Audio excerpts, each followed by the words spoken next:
Allez, aujourd'hui on plonge dans un univers assez particulier, celui de l'accompagnement thérapeutique en individuel. Un monde où un seul professionnel devient la figure centrale, le point de repère pour un jeune qui a vécu des choses très difficiles. Et voilà, le décor est planté.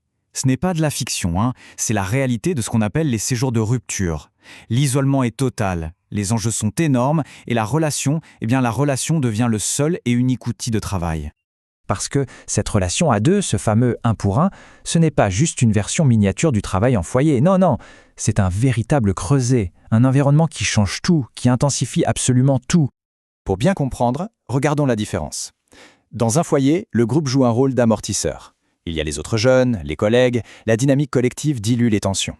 Mais en individuel, tout, absolument tout repose sur cette unique relation. Chaque crise, chaque angoisse, mais aussi chaque progrès, tout est vécu à deux, en circuit fermé. Le pro devient le seul régulateur émotionnel.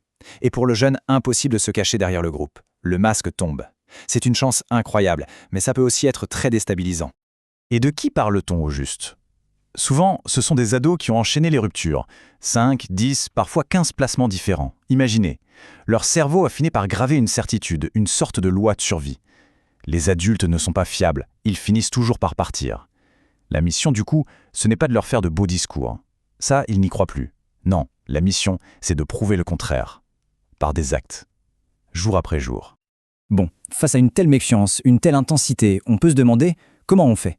On navigue à vue ? Surtout pas. C'est bien trop risqué. Il faut une boussole, un guide, pour ne pas se perdre dans la tempête.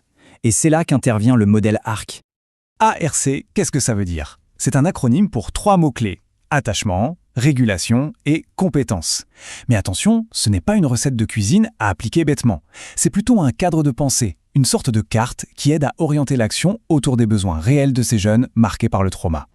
Alors, on commence par la base de la base. Le pilier numéro 1 est franchement le plus important de tous, l'attachement. Sans ça, rien ne peut se construire. L'objectif, c'est de créer une expérience qui vient corriger, réparer toutes les expériences passées d'abandon. Et ça passe par des choses qui semblent toutes bêtes, mais qui sont en fait capitales. Être à l'heure, toujours. Tenir la moindre petite promesse. Et surtout, revenir après une dispute. Montrer que le lien est plus fort que le conflit. Le message qu'on envoie, c'est « même quand c'est dur, je suis là. Je ne vais pas t'abandonner ». L'histoire de Léa illustre ça à la perfection. Pendant des semaines, elle pousse son éducatrice à bout. Elle teste, elle provoque, elle cherche, sans s'en rendre compte à se prouver qu'elle a raison, que l'adulte va craquer et partir.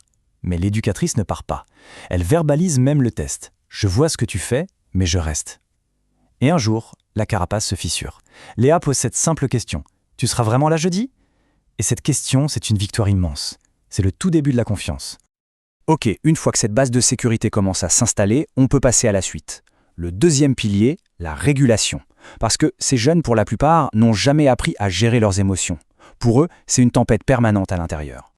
Le problème est souvent le même, la moindre frustration, et c'est l'explosion de colère ou au contraire le repli total, la dissociation. Le rôle de l'éducateur à ce moment-là, c'est de devenir une sorte de thermostat externe. Il ne s'agit pas de punir l'émotion, mais de l'accueillir, d'aider à mettre des mots dessus, là j'ai l'impression que tu es vraiment en colère, c'est ça, et de montrer comment on peut faire concrètement pour que la vague ne submerge pas tout.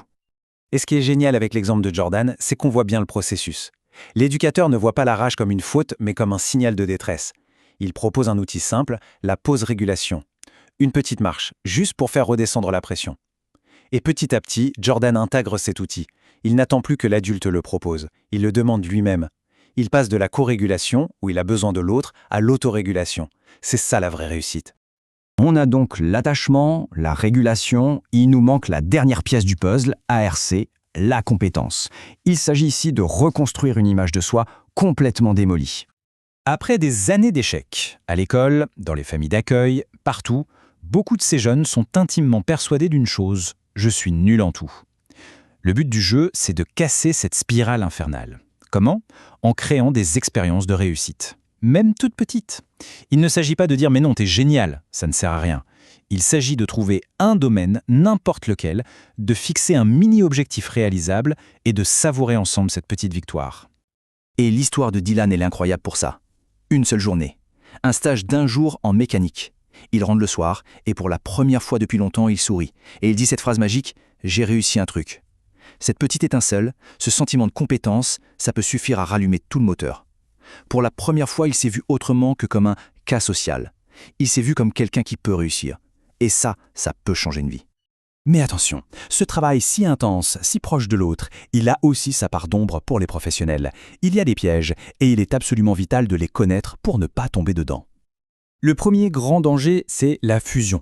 C'est ce moment où la frontière entre le professionnel et le personnel devient floue, où l'éducateur commence à se voir comme un sauveur. Alors, comment on sait qu'on glisse? Il y a des signaux d'alarme qui ne trompent pas. On pense aux gènes en permanence, même en dehors du travail.